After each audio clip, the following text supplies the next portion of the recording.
The views expressed on the Nova Society are those of the panelists and guests and do not necessarily reflect the views or opinions of the Phoenix Research Institute or any institution which any panel member is associated. Welcome back to the Nova Society, a space where dialogue deepens understanding and civic responsibility comes to life.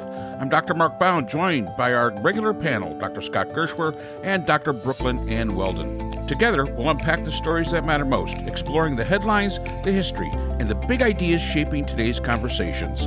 Let's dive in and hear what the panel has for us today. Today we have an email from Thomas, and Thomas is writing to us from Las Vegas, Nevada. And Thomas says, of course, the economy is on everyone's mind. The conflict in Iran is helping raise the prices on almost everything.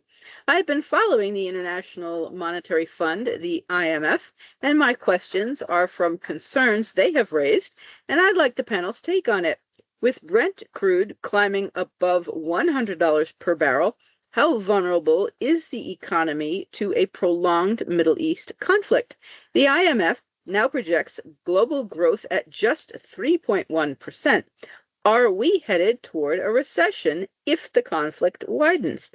How should policymakers balance rising defense spending with the risk of inflation and weakened fiscal stability? Oh, those are excellent questions, Thomas. Yeah, I don't know. The increasing of defense spending over and above what has already been put in there. Yeah, that's a really good question. Well, you got to remember, he's not only, I don't think he's only talking about the United States. He's talking about the world as everywhere. A whole. Now that the United States has basically shown itself to be a basically unreliable partner. Yep. And as we were talking in the last podcast, where Japan is saying, listen, we're going to have to abandon our pacifist policies of post-World War II. It's going to have a huge impact when those policymakers, because they've got to balance it. Before, they could, concentrate on their economy because they knew that their security was assured by the United States. Now they have to basically take that cost on themselves.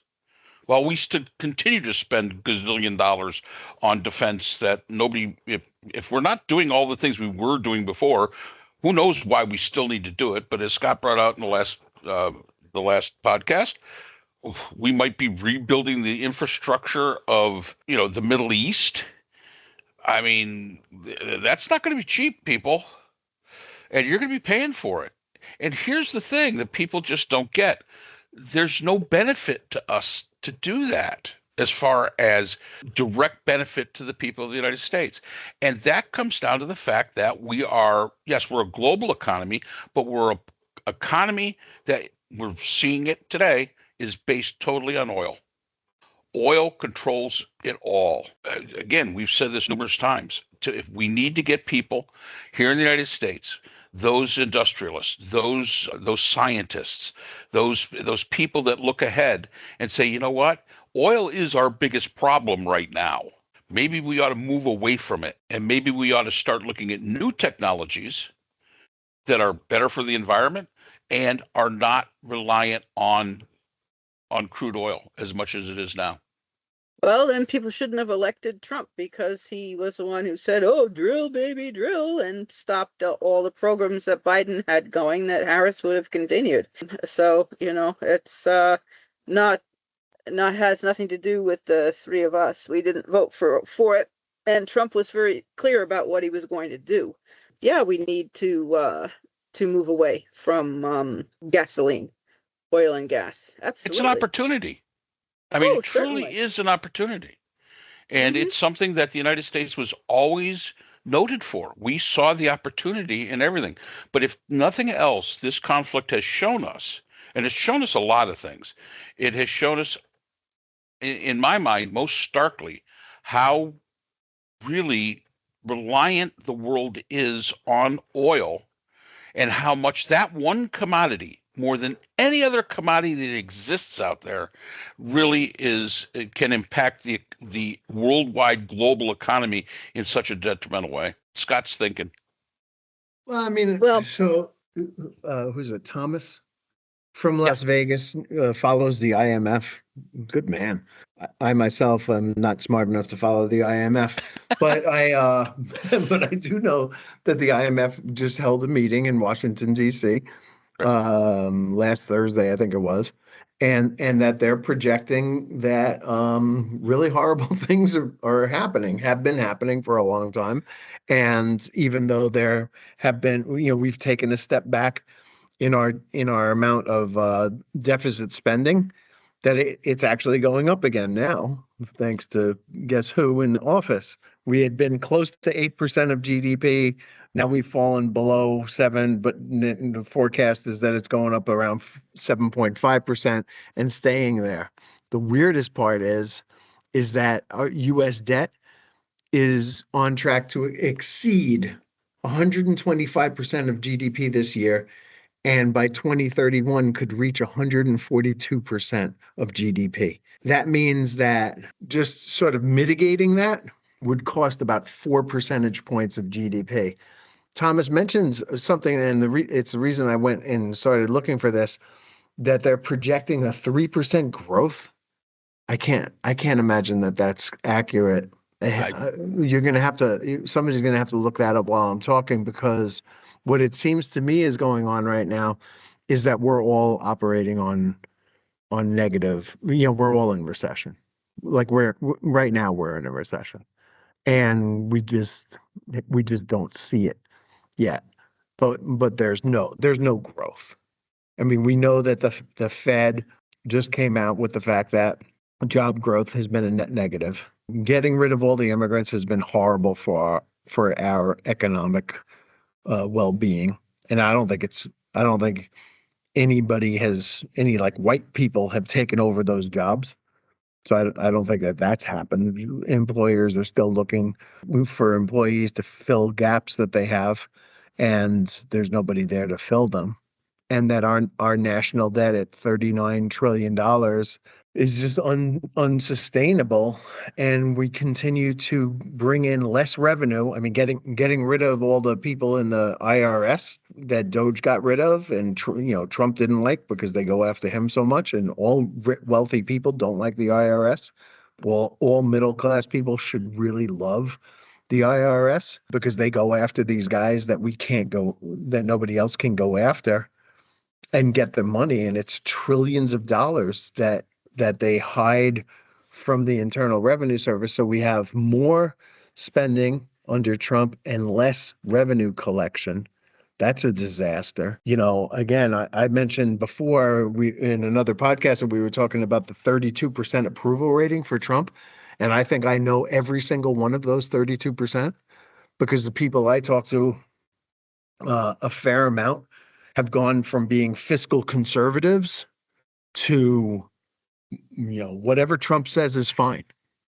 And, I can't fathom the change in so many people that I used to talk about, who were free traders and who are now complete protectionists embracing tariffs, or were completely, low spending, low government. And now we have a government that's in our face all the time, that's putting cameras all over the place, and constantly monitoring our movements, wants to be involved in day-to-day decisions of our lives. The most intrusive government that we've ever had before is the government that we have right now. None of these things are conservative values, and they're all being excused by this 32% of people who still approve of Donald Trump. Yeah. All right. So I'm on the IMF site right now, and Thomas, you're correct. However, it has been revised. You had 3.1% growth. They're now predicting 3.2% for 2026, or 3.3, excuse me, 3.3% for 2026, but that'll drop down to 3.2 in 2027. But when we look at that, we have to remember they're talking about all the markets. So if we section that out, according to the IMF, worldwide, from the old data, 3.1% worldwide. Emerging markets, 3.9% growth. Okay. Advanced economies, such as the United States, only 1.8%. So that's how it kind of balances it out. They're saying that those emerging markets are going to basically almost be 4%, where the advanced economies, such as ours, will be less than 2%. And in 2026, they are saying the United States will probably grow 2.3%. So his numbers are correct. They did revise that this past week when they met to 3.3%. But yeah, I mean, and there's some economies that are going to lose. Kuwait minus 0.9%. They're going to lose. Iran, another country that they're talking about, will lose some of that. Jamaica down 1.2. Iran down 6.1. So the IMF looks at this as a worldwide kind of thing. And let's remember too, there is talk of eliminating the IMF, and we were talking about it before, creating a new body opposed to the IMF, and guess who isn't invited? The United States. So I guess we have to wait and see. But India, they're predicting this year 6.5% increase. Iran minus 6.1, Iraq minus 6.8. So Well, again, what about Europe? What about Europe? All right, let me take a quick look here for Europe. United Kingdom 0.8%, Switzerland 0.13%, Right, Spain 2.1%. My understanding of what a recession is 2 quarters in a row of negative, what they call negative growth of negative, right? And these are still positive numbers. They're not, except for the couple that you mentioned, Iran and Iraq and Kuwait. Yeah. Are negative, but the rest of us are still in the positive. It's hard to believe, but okay, I'll buy it. Yeah, it is interesting. The Russian Federation, 1.1% increase. And I think you're right, Scott. It is. If two quarters are, that's considered a recession. This is across the year data. So you could have 2 quarters that are below and 2 quarters that are above. So we're in the second quarter, I believe. Yeah, still propped up by consumers, I'm guessing, right? Exactly. That's exactly what. Exactly. And boy, are they paying attention to that. Oh yeah. I mean, but again, the Middle East. We're talking to Middle East too. Qatar, or Qatar, however you want to pronounce it, minus 8.6%. These are oil-rich countries that are basically in the negative. I mean, Puerto Rico down 0.1%. Well, yeah, but what do they rely on mostly? Tourism. And if you can't travel, okay, well, so yeah, Thomas, this, and again, I agree with Scott, thank goodness somebody's paying attention to what the IMF is doing, because they're fairly reliable when we look at what they predict out. So yeah, it's interesting to see. I'm looking at the G7, just the G7 increase of 1.6%. Just the G7. Yeah. I mean, so it's something to really kind of keep emerging and developing Europe. 2% increase. I think you bring up a great point. So the question is, how should policymakers balance rising defense spending with the risk of inflation and weakened fiscal stability? And Thomas, let me tell you something. If we spend more money on defense, I'm going to lose my shit. I mean, if I thought that, I thought that like, Trump's view of NATO is that it's a big bucket and everybody has to throw money in it, and then we all, and they don't, so we have to throw more money into it. And I know that that's not the case.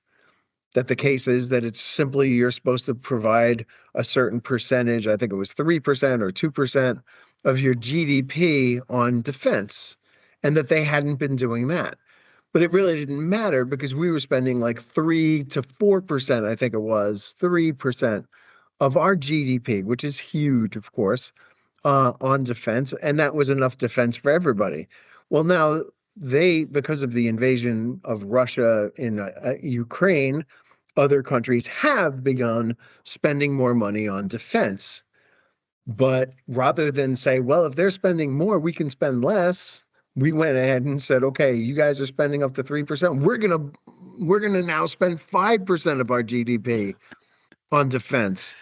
And that concept just blows my mind because I don't understand why we would do such a thing. And as I've said a million times before, that's why we can't have nice things here, and including railways that that you don't lose a tooth on going from New York to Baltimore. I just like, once again, you ride Amtrak and you take your life in your hands, and you ride a train in Germany and you have to look out the window to see if you're even moving because it doesn't feel like you are. How can there be these disparities in our infrastructure and our ability to build? Why do we have to walk around? I was in New York City this weekend, ate at Delmonico's, very nice. Oh, wow. And expensive. Luckily, my brother picked up the tab. But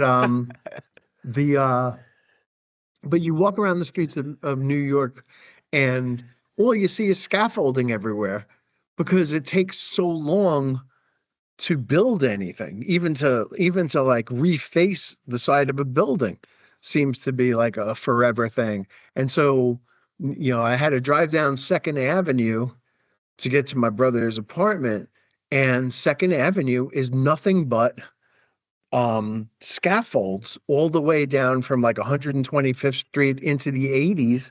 It's nothing but scaffolding everywhere you look because we can't finish any projects because there's no money to do it, or the red tape in New York City is too much. I don't know what the answer is, but I do know that we can live better lives than we live now without spending so much money on defense, and that we're, again, for the millionth time, preparing for the last war instead of the way wars are being fought now. When are we going to learn to look at what Ukraine is doing to the Russian army, which is like our own, this big juggernaut of an army, and it's being defeated by Ukraine using drones you can buy at, there's still a Radio Shack, you can buy a Radio Shack or Brookstone or whatever's still out there anymore selling these kinds of things. Amazon, you get it off of Amazon.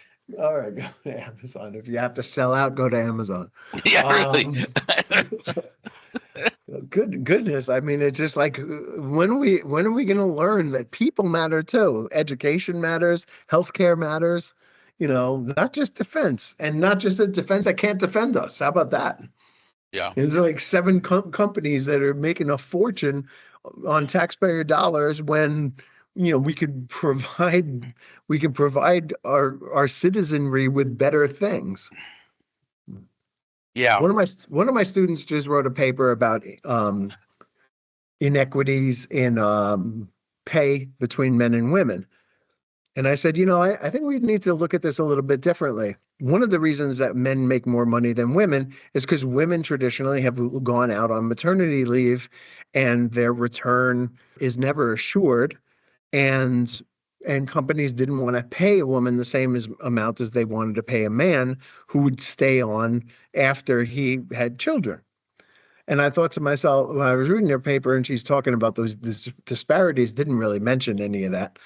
And I just thought to myself, when I was in Germany working, our webmaster's wife had a baby and he went on paternity leave. Right. And I think he went for 6 months. Yep. And she was out for 2 years. And that baby is going to grow up healthy and strong and having both parents around, and it's the best time of their lives. And they're going to get to spend it with their small children instead of working and putting the baby in daycare and stuff like that. What are we doing to ourselves? Why do we do this to Americans? I know wealthy people don't have to deal with these things, but why is the American middle class allowing this to happen? Where the best times of our lives is the worst times of our lives because we're trying to figure out how to make ends meet on one income when we used to have 2. And our children are being shuttled off to a daycare facility somewhere rather than being home with mom and dad? Yep. These are questions that I have, Thomas. These are questions that, Yep. and I'm sure the IMF would offer guidance on this and say, you guys are doing it all wrong because you're spending too much goddamn money on defense. And it's not even a good defense. You've already run out of weapons in Iran. And you're constantly compromising other things that you need to get done for the people of America by giving this money to these 7 military industrial complex countries. Yes, Brooke. Sorry. No. Please, you say whatever. Scott was losing his shit. I was about to jump up and crash through the ceiling here. Yeah, please do. It's no, that's perfectly fine. I just wanted to point out that even in Russia, the maternity leave is 3 years. And I mean, the women, I don't believe it's paid leave, unfortunately. And the parents are able to divide the leave up however they wish. And usually the husband gives it all to his wife, although, I mean, those were only the experiences of the students I had who were having babies or who had babies and were home with their children. And but the woman's job is held for her. So when she comes back, she has her job. She doesn't lose her job. Many women don't want to go back to work, but I mean, that's up to them. But it's 3 years, which is very nice. And if the husband wants 1 year or they want to split it, I mean, however they want to do it, that is up to them. And again, the husband's job would be held for him. And someone temporary is hired in the meantime. Yeah. Yep. And we just don't do that here. No, obviously. We don't. And to Scott's point about, going down to New York City and seeing all the scaffolding, and probably, Thomas, you've never been there, but I remember Scranton, Pennsylvania, great place. When I was growing up, when I was in grade school, they were working on the Interstate 81 through Scranton. They finished it 40 years later. That's how long it took them. Oh, and by the way, the last time I went up in 2019, when my mom passed, it was back under construction again. So it lasted for, I don't know, maybe 6-7 years, and they're back at it again. So if you go to Scranton, you're going to go around it. And I love Scranton. I really do. Scranton, Wilkes-Barre area, love it. But by damned, it takes them forever to do a project up there. Yeah, bro. Yeah, that reminds me. I was when I lived in Rochester, I would go down to Washington, to DC, so my son could visit one of his friends. And there was a future Route 99, the way that I went, which was close to Scranton. It was like through Lewisburg and this and that and the other. And then for a while, I lived down in Montour County. And then after my late partner passed away, I had to do stuff with his brother's house. His late brother, left him the belongings to the house, and so my son and I were driving up and down, and it still said future Route 99. And nothing had changed, and except the amount of time that had gone by, which was considerable, because my son had still been in secondary school. And, here he was approaching 40, and future Route 99 still prominently displayed, and nothing at all had changed. So I don't know if they'll ever get to a future Route 99. But that's everywhere, Brooke. I'm sure that's everywhere. Funny. Yeah. I mean, people will ask me. I live in the northwest portion of South Carolina, up really toward Asheville, North Carolina. For me to get to Myrtle Beach takes 4.5 hours, because once you get to Florence, you can't get there from here. You're on every backwood road that there is, and it's always said Future 73. Now, we've been here for almost 30 years. Future 73 has been there for the last 30 years, and I haven't seen them do a thing. So when somebody asks me, they say, well, gee, some friends of mine said, come on, we're going to do a golf outing down in Myrtle Beach. I said, okay, fine. They said, well, they were coming from Maryland. They could get there faster than I could, and I'm in the state. And I was like, are you kidding me? Because you just can't get there. So, and like Scott says, we spent so much money on defense, and it's, even though we say, well, gee, this is the greatest technology, blah, blah, blah, blah, blah, but it's old mentality warfare, conducting of warfare that we're spending the money on. And I think that, that's another thing that this conflict has shown us in Iran, how effective drones are, how effective the F-35s and the F-15s and all that stuff. Yeah, they're great, absolutely great. But hey, they can be brought down by a drone. I saw a program that deconstructed and analyzed the Trump class, supposedly upcoming Trump class battleship. Yeah, and I was wrong. They don't want to run on coal. They want to run it on oil, apparently, not nuclear power. And I mean, this thing is so weapons heavy that it's just jammed all full of stuff, including a rail gun that is still being tested.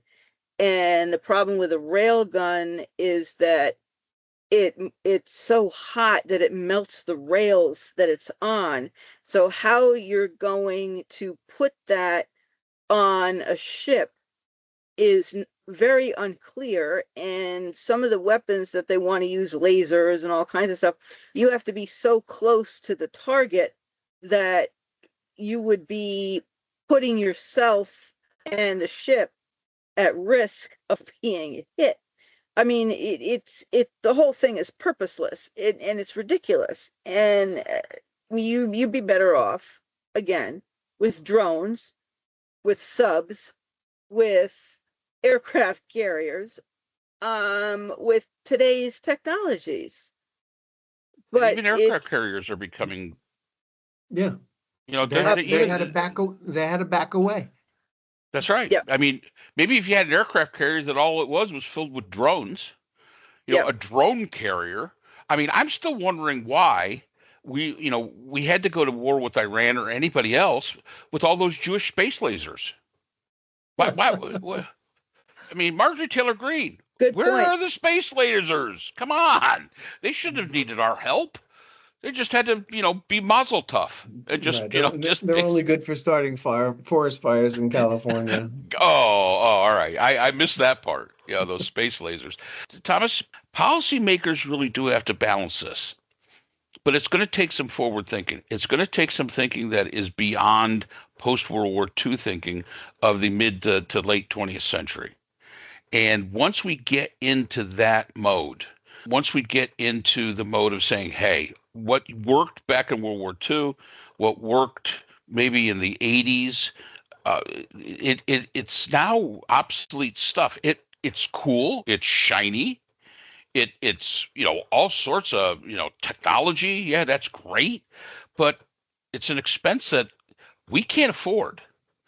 We simply cannot afford. And there's so many things that we could really have here in the United States. We could have a great life here. We really could. We could have a fabulous life here if we would stop spending so much damn money on the military from the post-World War II mentality. If we spent it on simple defense, where it was we're just defending our homeland, I think you could reduce that budget by 2/3, maybe more.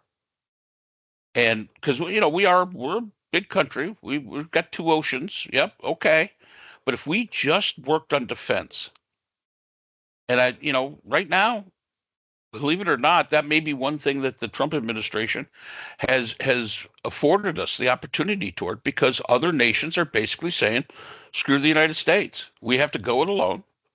And it's going to be a tax on their economies. But it's probably high past the time that's what we started seeing here in worldwide.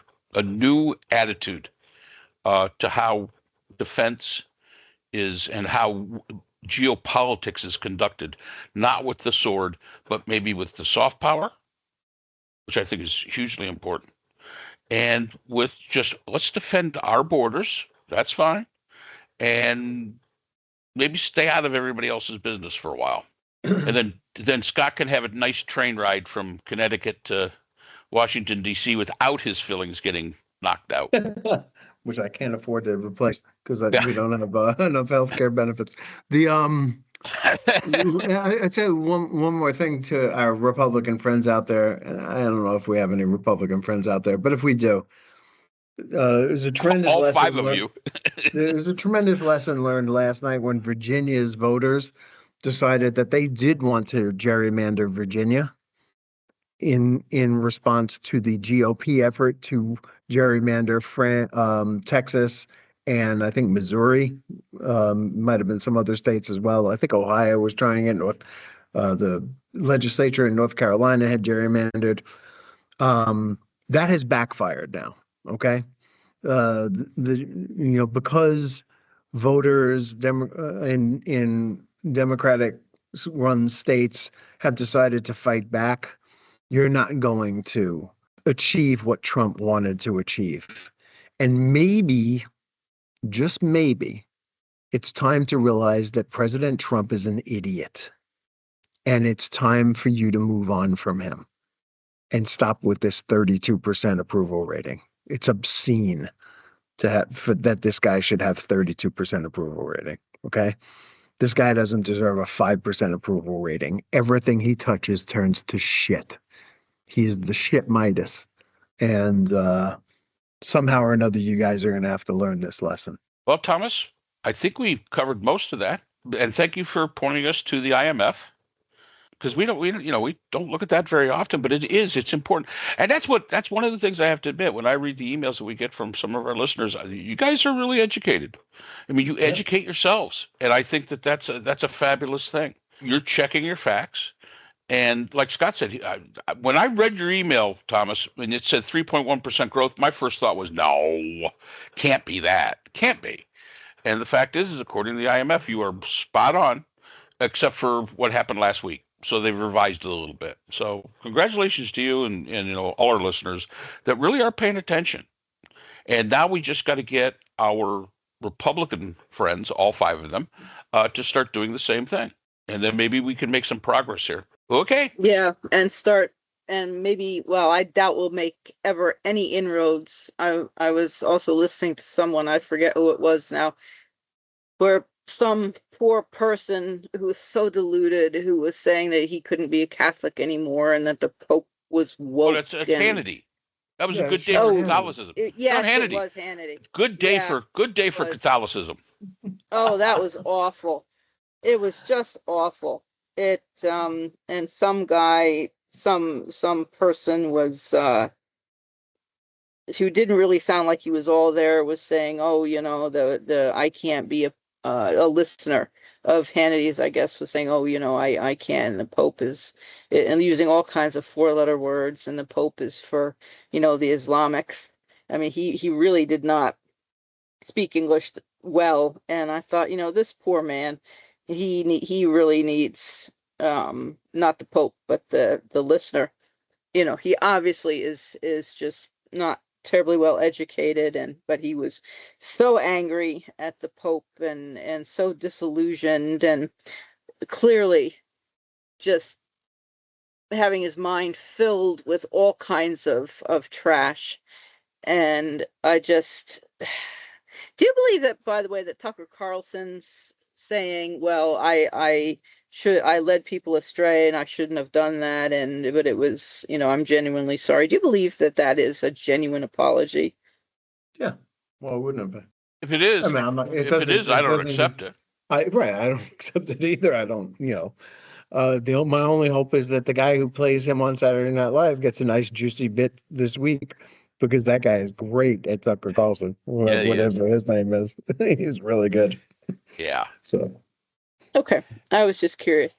Yeah. Well, Hannity is, I think, a lost cause, and he's horrible. Yeah, obviously. He's part of this cult, and that's how you know somebody's part of a cult. Yep. Is if they give up their lifelong religion for the cult leader. Yeah. Yeah. So I don't know how many good news for us Catholics.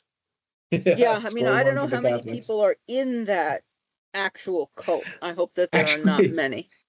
It's fun. Who somebody's got to tell me who this was that said. I think it was Vance who said that the Pope needs to watch himself when he talks about religion. Theology, And yeah, that's Vance. Vance, and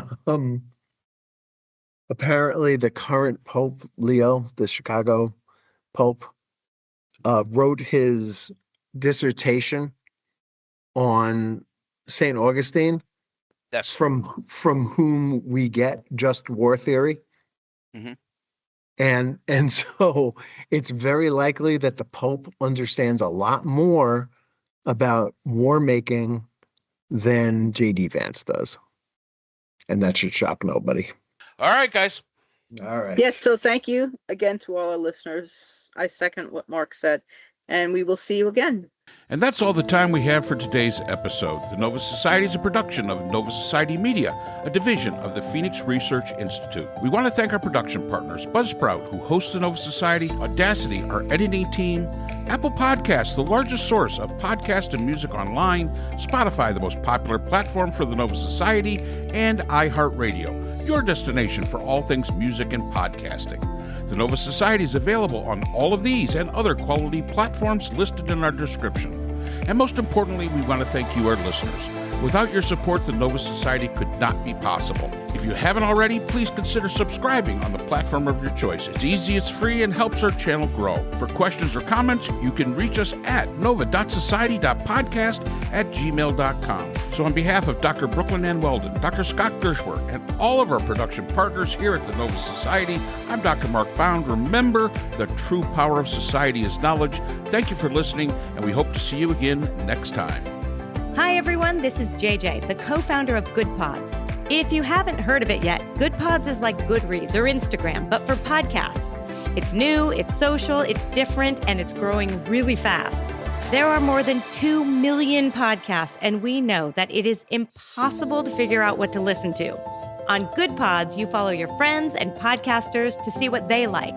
That is the #1 way to discover new shows and episodes. You can find Good Pods on the web or download the app. Happy listening!